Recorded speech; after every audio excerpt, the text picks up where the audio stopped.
60 yoshli bemorimiz bizga ishlab turgan og'izli ilyostoma mavjudligi va oxirgi paytlarda holsizlik, kamqonlik, soch to'kilishi, ichning juda ham suyuq kelishi, umumiy tana massasining tez yo'qotishlariga shikoyat qilib keldilar. Anamnezda tekshiruvlardan keyin ma'lum bo'ldiki, bemor shu vaqtga qadar 7 marta qorin bo'shlig'ida operatsiya o'tkazganlar, oxirgi 3tasi esa so'nggi 2 oyga to'g'ri kelmoqda. Shu sababli bemorda umumiy tana massasining keskin kamayib ketishiga 60 kilodan 45 kiloga o'sib ketganlar.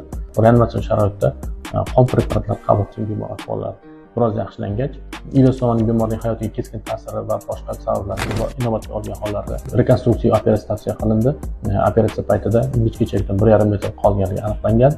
Ingichka va yog'onchaklarning butunligi o'tkazuvchanligi o'zaro tiklangan. Bir hafta kuzatuvlardan so'ng bemor ahvoli yaxshilangach, bemor uyga javob berildi. Hozirgi vaqtda bemorning ahvollari juda ham yaxshi, qorinda og'riqlar yo'q, ich kelishlari nisbatan kamaygan va quyuqlashgan. Bemor o'zini ancha yaxshi his qilmoqda. Men oldindan qaraganda ancha yaxshiman. O'zim turib yuribman, ovqatlarni o'zim yeyapman. Ikkinchi kuni turg'izdi doktorlar meni, xayriyat. Biz sekin yurib ketdik.